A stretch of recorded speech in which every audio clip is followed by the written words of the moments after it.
My brother falsely accused me of sexual assault 8 years ago. Now the truth is out. What do I do? Hi everyone.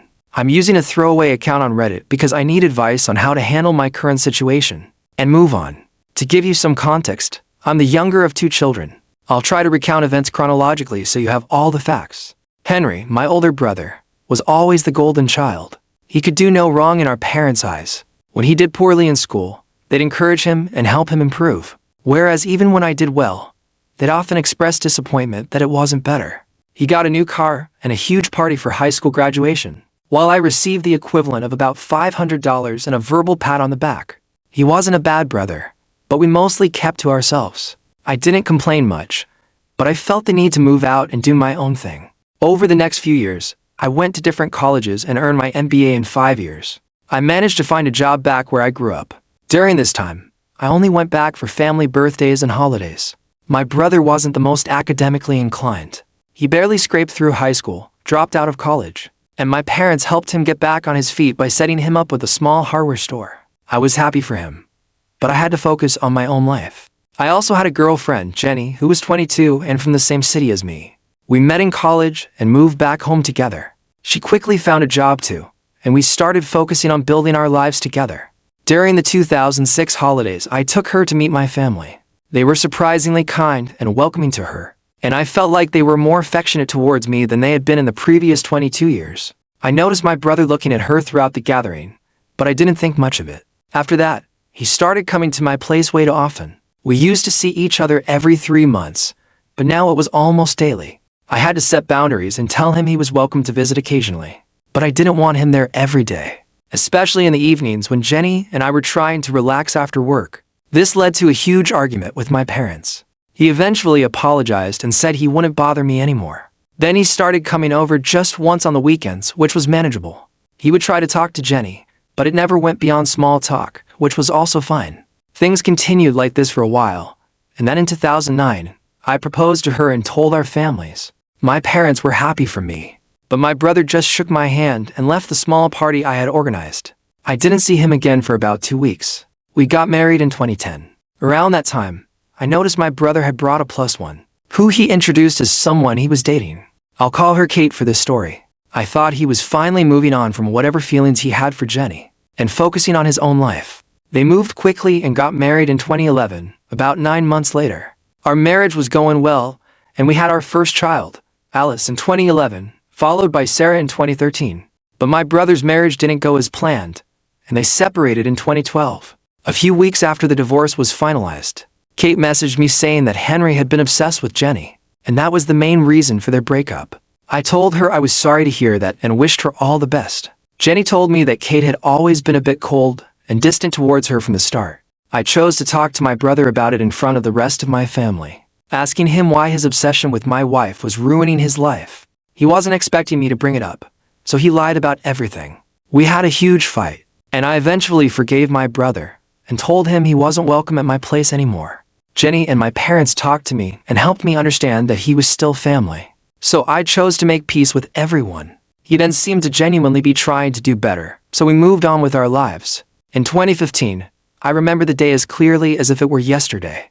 It was July 25th, and I had a lot of things to take care of. Our 2 kids and my wife were visiting their grandparents. After lunch, I received a call from my father, who was furious and told me to come to their house immediately. As soon as I walked in, I could feel the tension. My wife was crying, and my parents were trying to comfort her. Some of my cousins and aunts and uncles were also there. When I asked what was going on, my parents called me a sexual predator.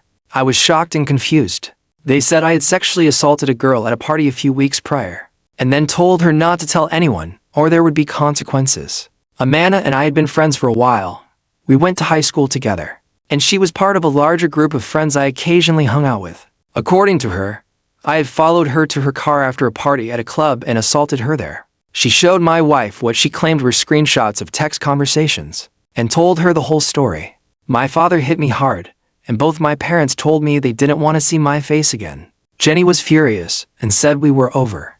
I tried to tell everyone I didn't do it, but they wouldn't listen. I was basically kicked out of their house and told that Jenny and the kids wouldn't be coming back, and my father would deliver their belongings to my apartment. When my father came, I pleaded with him, but he just dropped off a few bags and told me never to speak to them again, or he'd go to the police. That evening, Henry sent the screenshots and all the information to our extended family's WhatsApp group. I was voted out of the group unanimously. People from my friend's circle even called me over the next few days, telling me they were disgusted with me and never wanted to speak to me again. I was a mess during that time.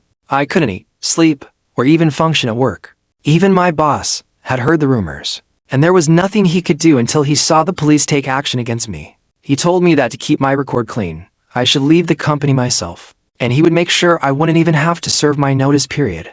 I tried to argue, but he told me he would be kicked out as well if the police came. He also said that due to the severity of the case, I wouldn't get severance pay, and my record would be ruined. I reluctantly agreed and left the company a few days later in mid-August. While I was still reeling, I received documents from the court, a restraining order, and divorce papers. Even though I was heavily intoxicated, I went to my parents' house. When my brother saw me, he beat me up and said it was good that I was kicked out of the family. My parents and wife stood by and watched as he hit me. After a while, I managed to get up, but I was in tears and realized I had lost everything and everyone I knew. During the divorce proceedings, I didn't leave my room. Things went as smoothly as they could. Since I was unemployed, my former in-laws said they would cover the expenses for the children, so I didn't have to pay child support or alimony. By January 2016, I was no longer a married man, but it was hard to pick myself up.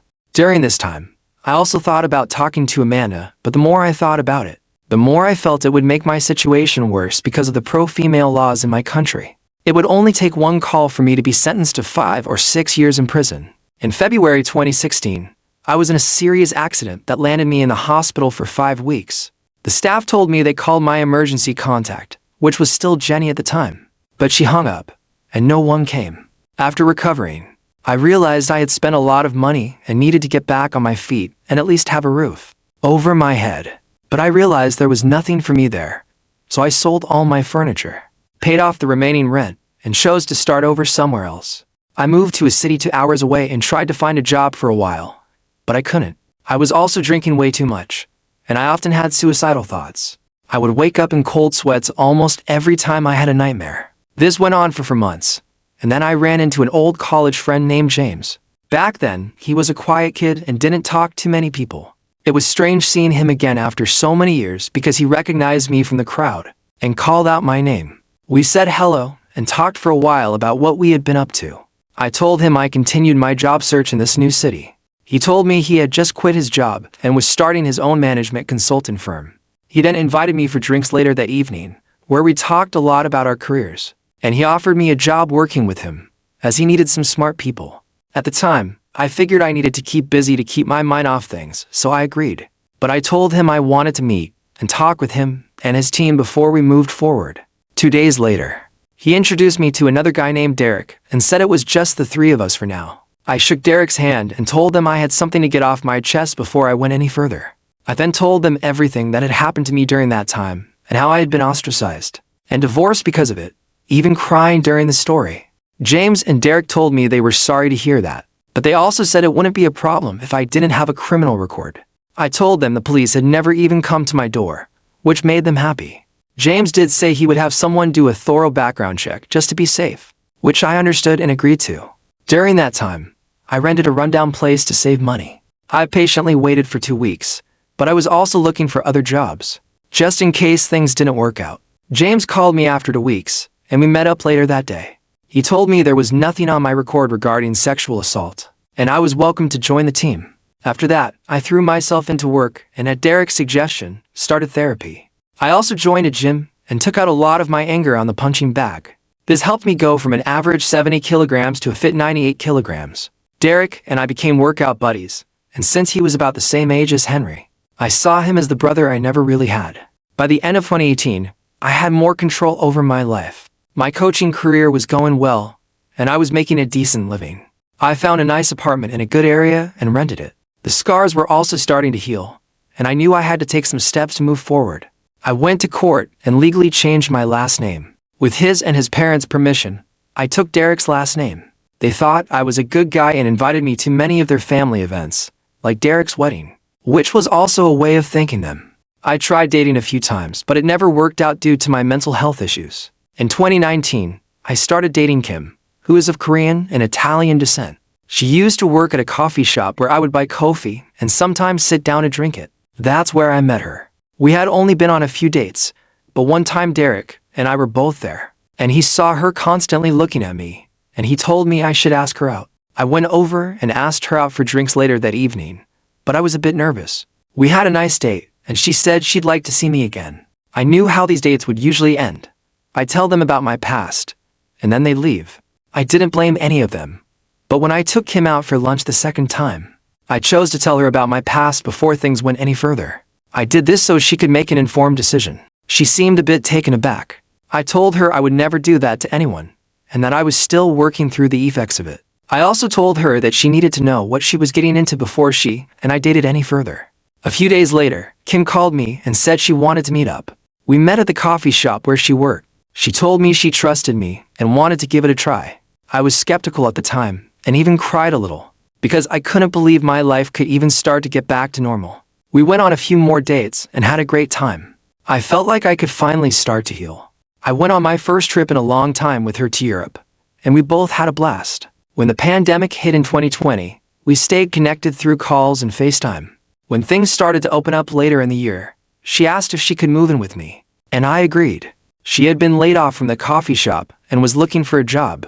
She was a great cook, so I suggested she try starting a business in catering. By mid-2021, with funding from her parents, she had set up a cloud kitchen and was delivering food to the surrounding area. Our lives have all been going well. I still have a lot of emotional baggage, but I no longer have suicidal thoughts, though I still have occasional nightmares. Kim told me she was pregnant in February 2023, and my emotions were a roller coaster. I went from excitement to feeling like I was starting over, to even crying because I missed the past. Kim made me feel so much better, and we fell asleep holding each other. A few days later, I proposed to her, and she was ecstatic. It seemed like things were finally moving in a direction that would bring peace to my life. We're getting married, and the wedding planning for mid-June this year is in full swing. I apologize for this being so long, but I wanted you to know how crazy things have been for me, so I felt I had to tell you everything. At the end of May, I received a call from an unknown number. When I answered, I heard someone crying. She said, "Hello, it's Amanda." I recognized the voice instantly and hung up, trying not to get upset. Kim was with me, and when she saw I looked distressed, she came to comfort me. I tried to hold back tears in the anger and told her who had called. When the phone rang again, Kim answered and put it on speaker. A man on the other end said he was Amanda's fiancé and that she wanted to apologize for what she had said before. She got on the phone and kept crying and saying she was sorry over and over. Kim did most of the talking, while I just broke down and cried, not knowing what to feel. Kim said they would call back. She then called Derek, who patiently listened as Kim explained what had happened. He gave me a hug and suggested we schedule a meeting with a lawyer, so her confession would be helpful if any issues arose in the future. I called my lawyer and told him what had happened. He said he would arrange a meeting at his office and gave me a date and time. I called Amanda and told her to come to my lawyer's office, where we would talk. 3 days later, we met at his office. Amanda looked like she was about to die, with only her boyfriend there for support. My lawyer set up a camera in the conference room to record the whole thing. I asked him to act as a mediator and asked Kim to come with me. We sat on opposite sides of the room, and she started talking about what had happened back then. There was a lot of back and forth, but the gist of it was this. Back in 2015, she had been seeing my brother, but no one knew. He was the one who came up with the plan to frame me, and she went along with it because she was so in love with him that she would do anything for him. He bought a new phone and stole my profile picture from my WhatsApp number at the time. They created fake screenshots using those pictures. By having conversations back and forth with Amanda, I went from feeling sad to feeling incredibly angry. If it hadn't been for Kim, I could have been charged with assault. Kim was both angry and sad, partly because she's pregnant, and she gave Amanda a verbal lashing. Even my lawyer was trying to keep it calm, but it was clear that Kim was furious. She wanted to tell Amanda's fiancé that he deserved what he got if he insisted on marrying such a horrible person. I didn't feel like crying or being angry, so I asked them why they were coming forward now. Mark, her boyfriend, stepped up and explained what happened. He said a few weeks prior, they had both been drinking, and she told him how she had helped an ex-boyfriend break up a marriage. It had been eating at him, and after asking and pressing her repeatedly, She finally told him the truth. After she helped Henry, he started being cold and distant towards her, and they broke up 6 months later. She felt terrible at the time, but was too afraid to tell anyone. She spent a lot of time in therapy trying to figure out how to deal with her issues. After everything was out in the open, my lawyer said, "Let's take a 30-minute break and then come back here." Amanda and Mark left, and my lawyer talked to me about how he could sue her and my brother for defamation if I wanted. I had enough evidence to do whatever I wanted. I was furious, but I didn't want this to ruin the wedding. So I told myself I would do whatever I wanted after everything was over. I told Amanda I would talk to her again, but for now, she shouldn't tell anyone else. I didn't want my ex-in-laws causing any trouble at my wedding. After the meeting, Kim hugged me and told me she trusted her gut feeling, and she felt a huge weight lifted off her shoulders. I felt the same way. James and Derek were both best men at our small wedding, and we went on a 3-week honeymoon in Europe. It was a wonderful time for both of us. Luckily, I was able to process what I had heard, and Derek also told me to try and put it out of my mind. It didn't affect our vacation too much, although I had more nightmares than usual, and Kim was always there to help me. I also talked to my therapist, and he told me I would need to talk to my former family at some point to get closure, if possible. After carefully considering everything that had happened in July, I chose to speak to Amanda and let her know what she needed to do. I told her I was going to take legal action because of what she said, but if she didn't want to pay any money, she had to do what I told her. She needed to talk to Jenny alone and tell her everything she had told us at the lawyer's office. She listened to me, crying the whole time, and told me Mark had left her. I told her I would love to feel sorry for her, but I just couldn't. I then told her karma comes for everyone, and it hit her hard, and now it was coming for my brother. A few days later, I received a text message from Jenny. Even though I had blocked her, I would still text her happy birthday. Happy birthday to my daughters, and send holiday greetings. This was the first message I had received from anyone in 8 years. She basically asked if we could talk. I didn't want to talk to her alone, so I told her I would call her in a couple of hours. When the call came, Kim was at home with me. I could hear Jenny crying a lot, and after a while, she told me how sorry she was and how terrible she felt now. I remained calm. I told her it hurt me a lot to know that she thought so little of me, because she was so easily fooled by Henry. I asked her how my daughters were doing, and she said they were fine. I then asked her when she had met with Amanda, and she said it was 2 days prior. It took her a long time to realize she was wrong, but once she did, she left him quickly. She immediately told my former parents, who were just as shocked as she was. Everyone wanted to talk to me, but she said she wanted to talk to me first and say sorry. I told her what she had done was terrible. She told me the golden child had been kicked out of the house. I chuckled when I asked her how he was doing. She told me she had married Henry a year after the divorce, because he was there for her through everything, and it all suddenly made sense. It seems he never got over her. She told me she and Henry also have a daughter. After the conversation, I pretty much told her what was going to happen next and one specific thing I wanted. I wanted her to talk to all my former family members and let them know what kind of person he was. Second, I only wanted joint custody of my daughters.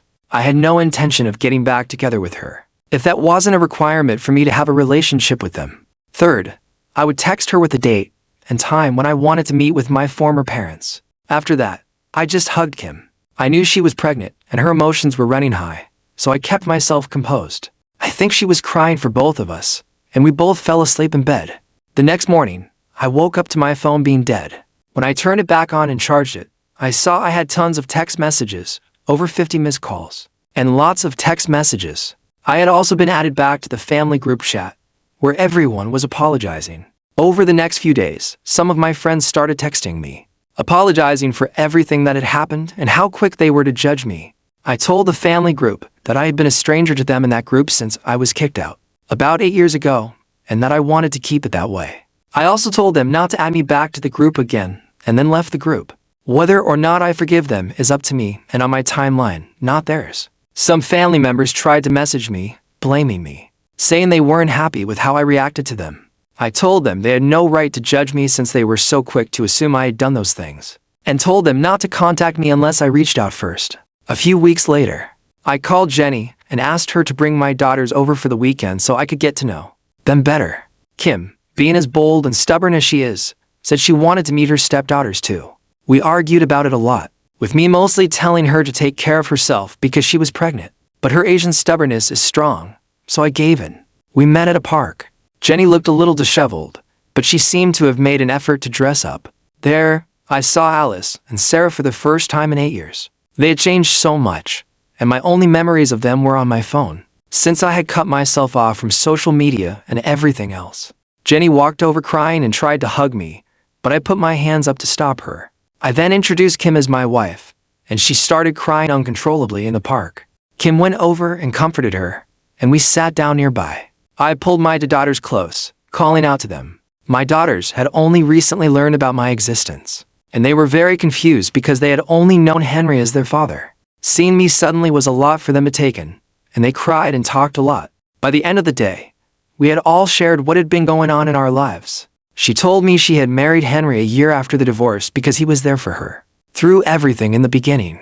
After that, things settled down, but he still couldn't make his landscaping business profitable. So her parents basically forced him to shut it down. Her parents are now supporting them with their savings. And even though they tell him to start a new business, he hasn't done anything. She said she was going to divorce Henry because she couldn't stand to be with him anymore. I told her she could do whatever she wanted.